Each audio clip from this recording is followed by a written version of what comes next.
Hello, welcome to today's show. Now today I'm going to do a little bit on a Form-1 suppressor. Now I haven't really been posting a whole lot because quite honestly I go in fits and spurts depending on how my personal time is. This is primarily a personal or public service type thing, kind of interest, entertainment type thing, which brings me to the disclaimer because I'm going to do a talk about a Form-1 suppressor. So we have to have a disclaimer that says this is for pure entertainment, not intended to advise.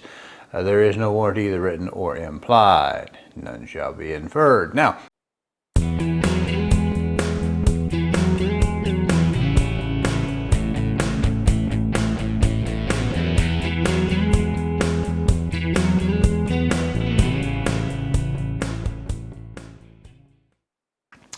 before you can kind of put your paperwork in to get your Form-1, it's going to require a description. And the description is going to be based upon what you're going to build. And if you're going to do an aggregation or a compositing of made parts that require maybe not so much equipment to do this with, then you're going to end up having to have some kind of basic stuff to start with. Now in my case I ordered a tube, and it's just kind of like drilling out the baffles in a solvent trap, which gentleman I had talked to, and I've talked to ATF on a number of occasions, law enforcement type stuff. I ask, how can you do this? How can you allow people to sell these what are clearly either suppressors in the making or suppressors in the made as solvent traps? And he said, well, the suppressor, one guy told me the suppressor for an air gun is completely legal because the air gun is not a firearm. And so it's firearm suppressors. And there's a lot of subtle nuance on that. I'm not a attorney. I don't play one on TV. I didn't sleep at Holiday Inn Express, and I don't pretend to know your state and local laws. And that's where a lot of them get you. They don't get you on the federal law. They'll get you on a local law or local ordinance, something like that. But where I live, NFA items are permitted, as long as you follow the federal stuff. So before I could do my paperwork, as I showed you, paperwork on this, I had to have a basic idea. So I went online to find a tube. All right, basic tube, which is going to give my general length, and I had to figure out kind of what I want to do and buy my parts and put them together. Once I had that, I put in a general description and did an eForm-1, which took a week going back and forth with the experts online to even get it submitted because they have bugs in their programs, quite honestly. And we got that done, and then it took another week for my fingerprint cards to make it all the way up to Oregon, where they were then scanned into the system, and it took basically 2 weeks to get going. And from then it was like 4 or 5 weeks after that. So another one, but 5 weeks. Way faster than a Form-4 takes. Form-4s are still at 10, 11 months right now for some reason. I don't know why. But as of today, which is April of 2020, it's going to be September, October for a January purchase. So, all right. So before I was trying to figure out, okay, I want to get my aggregate, pick my parts, and I picked my parts, and I built this little beauty here, and we'll look at it in detail. But I want to talk more, doing something that hadn't been done, or doesn't seem to be done. I want to just explain what I did, as entertaining as that may be, not as informational. So what I did is I looked at my Form-4 SIG that I already have, and I tried to figure out, well, let me try to get some idea on how to control my orifice, my drilling. How do I drill my baffles? Because I don't have a lathe or anything fancy. So I want to say, what do I compare it to? Well, first of all, the SIG is quite heavy. I think this is the cheap one. So this is the Incaloy version, 30 cal. So I measured, of course, the orifice, the exit orifice. And if you look in here, I'm going to show, you can see kind of how the baffle is done. And see there we can see clean right through it. Let me bring it more center. And you see table below that. But you also, if I get the light right, and it's hard to see with the little monitor on the camera, you will notice those little holes around. And on the first baffle, it's perfectly symmetrical, and you can see that it has 8 peripheral hole at the top of the cone.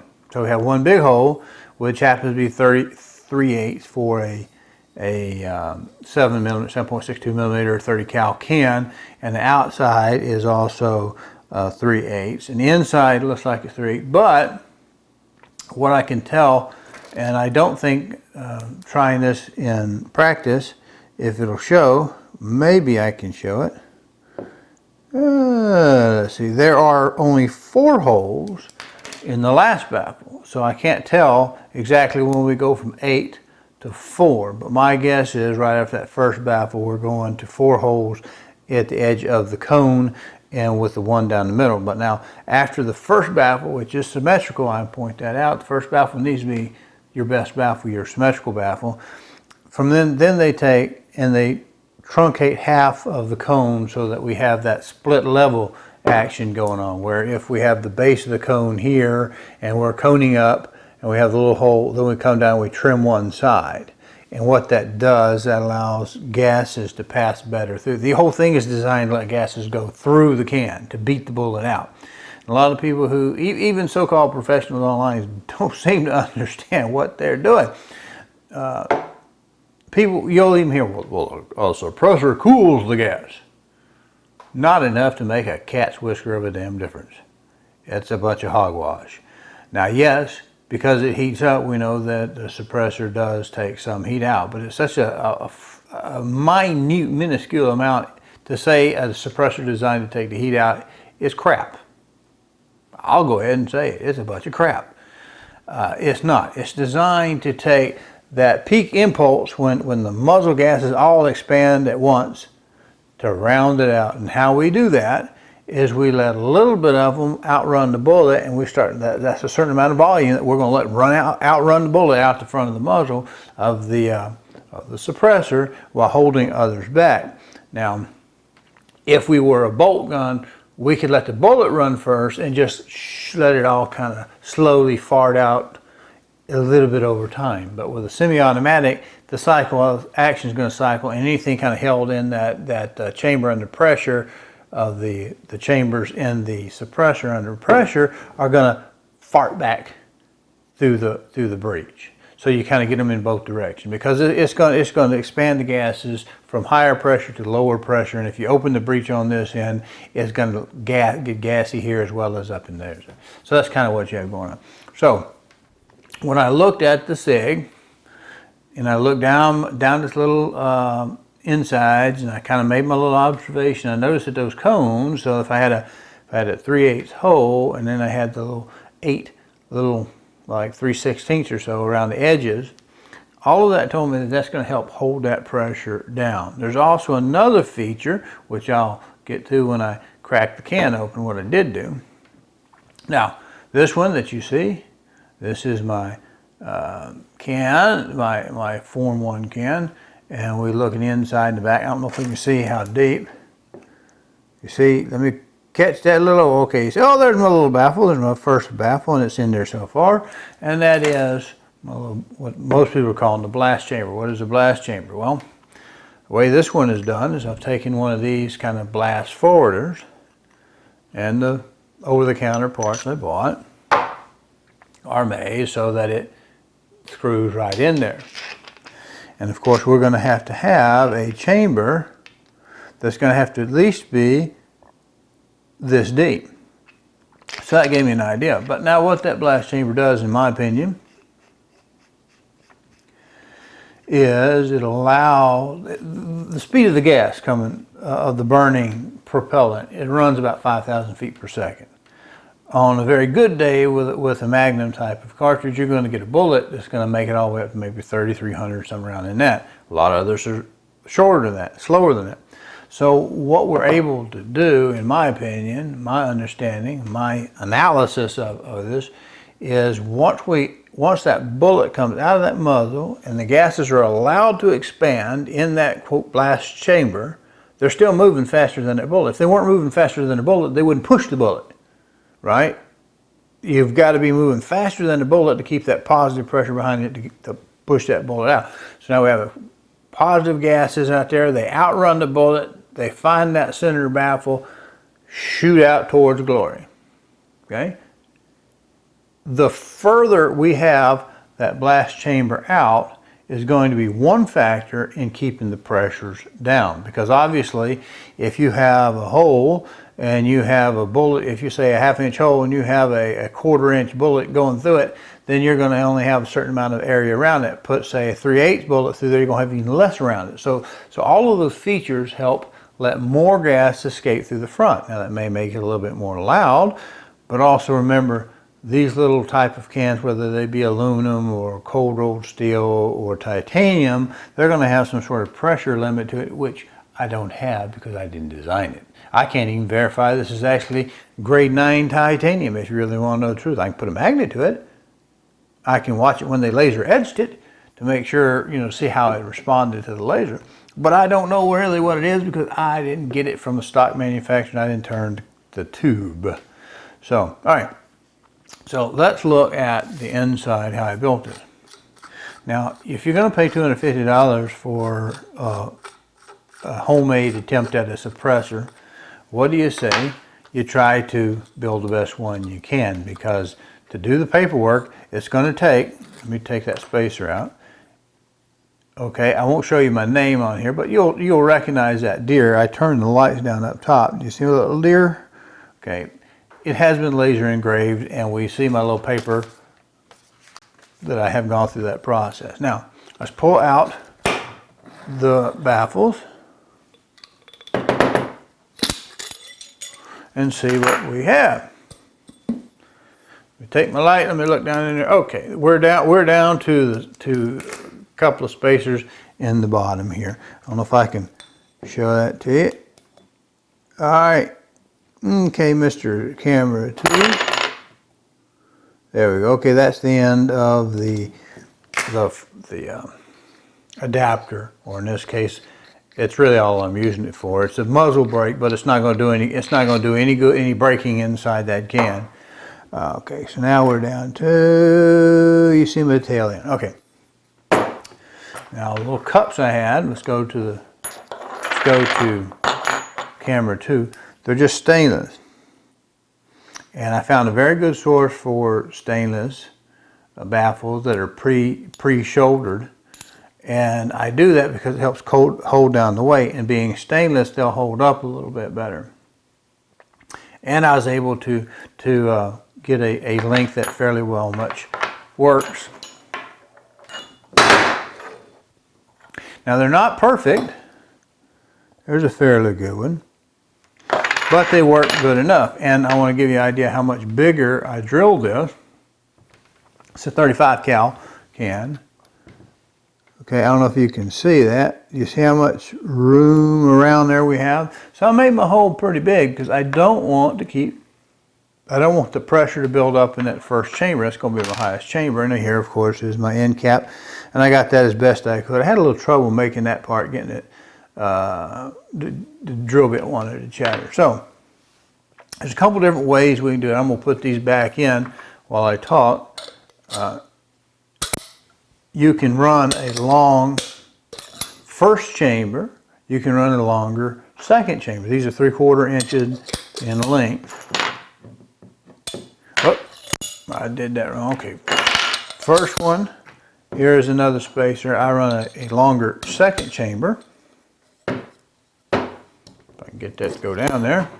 These are fairly tight. And I want to point out, when you pick your tube, this one is 1.5 outside with 1.360 internal, not assured to be 1.60, and these 1.360, and these are 1.355s, and they fit with a little bit of slide, not very much slop. They're a pretty good fit, I think. Now, they're not going to be absolutely perfect, which is another reason why it might make sense to go a little bit larger in your bore to make sure that any non-concentricity is not magnified. Let me show you a little bit on that cap. Now, you also see on that cap, there's little O-rings. There's O-ring on this side, on the breech side of, or the inlet side of the suppressor, and it's buried up in there nice and tight. You just get, what you do is, this is like 1.5 inches, so something smaller than 1.5 inches, and then it stretches and it makes it smaller and thinner, and you can jam it up in there and it grows in there. There's one last spacer at the end, so I have a big first blast chamber, a smaller second chamber that's bigger than the rest, and just straight stacked with the spacer at the end to take up any different. Now, there we go with our stack. And it's important that you leave a little slack on the end here so that you can be guaranteed that you can jam down there nice and tight, because what you don't want is to have any noise, and you don't want anything loose and rattling around. Let me set that suppressor aside.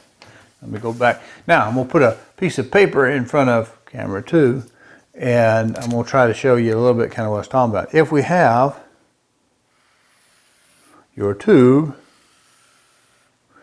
in the SIG type that I was observing, we have a shoulder. This is the end right here. This is the chamber.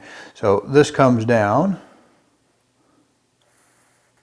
and we cut the cone, and the cone is cut down halfway down the middle like you see there.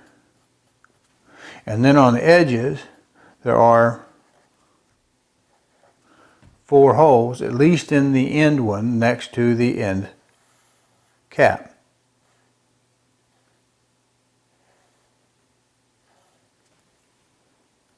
Okay, so this is 3/8 on this 38, on this 35, on the 30 cal, which then I counted drill bits up. I have that backwards. Let me turn that around. I need to remember right upside down. Okay, so that's 3/8 on that side. Actually, I can invert it when I get done. But anyway, with this, and if you can imagine then stacking the next one here with its dotted line and this cone,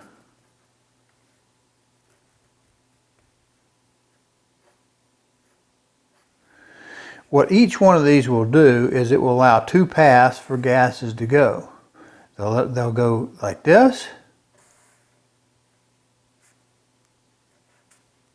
and they'll go through the center.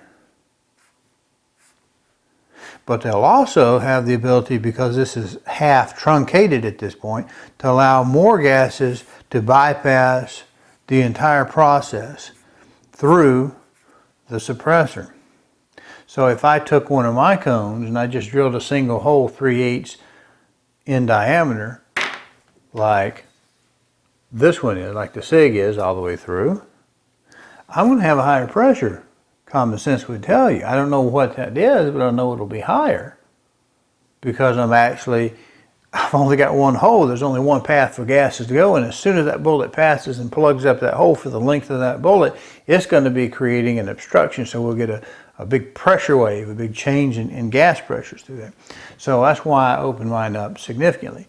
So I figured, and I'm not giving you advice, but I figured if this is 3/8 of an inch for 30 cal, that works out to be 0.67 over the bullet diameter.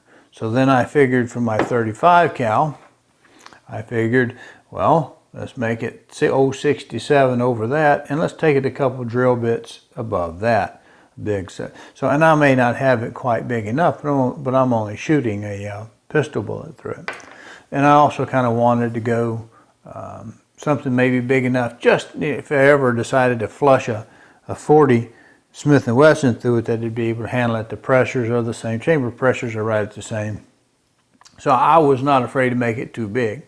And I have shot this can, and I have shot 7.62 by 39 through it. Of course, at that side, at 30 cal, it's a much bigger hole. Even though it's a 55, I think 50 or 55K chamber, on a short barrel or pistol barrel, 10-inch barrel, it'd be higher, but not quite 30, not 55. But it didn't rupture at that. And I also shot the larger, more hole-filling, closer to the bore pistol bullet. So I've not shot 40 cal through it, is I have not personally rated it for that. Now let's look back down and get an idea what it looks like on the inside if I can do it. Now you see, as I was showing you, let me get up there. Let's see if I can get a concentric. Oh, there we go. That's not too bad. Let me get it, move it back toward the center of the camera. The alignment of the baffles actually isn't too bad using the stainless steel baffle. So I'm all titanium and stainless steel. I won't talk about cost, and I don't want to give anybody's name out. The guy who made this tube actually does pretty darn good work, but he's a dick.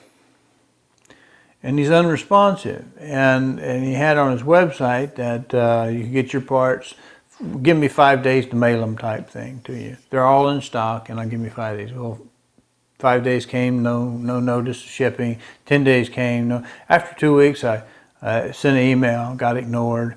Third email, got ignored. There's numerous emails all the way through this whole process. And after about 2 months, I just called the bank to take my money back. Because they took my money back when they took the order. And this didn't ship my parts for like 2 months. And I had to go to the bank and tell the bank, take the guy's money back away from him. Because obviously it's sort of some sort of a scam. And here's the deal. I think if you don't go through the process of doing your paperwork, you're potentially violating federal law, and state and locals, wherever they are. And I think some people may be counting on that. So if they send you something, what are you going to do? Complain if the date of your order precedes your approval? That might be grounds to prove that you were intending to break the law. So do they actually have to send your stuff to you? I mean, think about it. Are you going to complain about it? Are you going to fuss about it? Are you going to grump and gripe about it if you don't have your paperwork well in hand? So be aware that I'm not saying it's what happened, but the man said he had everything on his website. And after the bank talked to him, I got my parts. But and then he acted a little bit irritated that that the money had come back out of his account. It's like, well, dude, I'm not the one who told me here's my deal. I offer for sale the following parts, and they're available to you. You pay this is the price. Here they are. I'll send them to you. Wait 5 days to pack it up and expect it in. I'm not the one who told people that, and then didn't live up to my end of the bargain. And after that, ignore the customer multiple emails at a time. And the only time literally, the only time I got a response is when I called the bank and the bank pulled the money out of his account. Then he was interested in talking. But as far as the quality of his work, I can't really complain about that. It's a nice little piece of work, and I'm happy with that. I just wish he had been honorable in his business. So that's the reason I don't want to mention any names or give any prices. Don't private message me. I'm not going to tell you who it was. But there you go. Now, I don't know what pressures this runs. I don't know how safe it is. Most of the time, people that are doing these kind of freeze plug type of Form-1s are doing it only like for rim fire, which is minuscule on the pressure. But with consideration, if you feel froggy and it's your face and your hands and that kind of stuff, you can do anything you want to. I decided to bore mine a little bit big, and it makes a big difference. Right off the bat, I may actually open it up a little bit more just to keep the pressures down. But that was kind of my logic that I had, was looking at how the professionals did it. And I think this one is 18, the SIG is I think 18 ounces or something like that. And this one without the adapter in it is 13. And you see they're very close. One is a 7. This one is actually 8, although it's closer to 7.5. By the time it stacks up. And anyway, there we go. There is a little bit different take on a Form-1 suppressor. You're never, like I say, you're never going to get those baffles perfect because they're made out of a pressed part, and then I drill on drill press. But drilling them a little bit larger helps offset the non-symmetrical aspect of it. And truly, it's the first one that needs to be the most accurate, the most centered. Beyond that, like I say, you want to make plenty of room for your gas to run through your can to prevent high pressures from building up within it. So anyway, that's it. That's my thoughts. It's entertainment, it's not advice.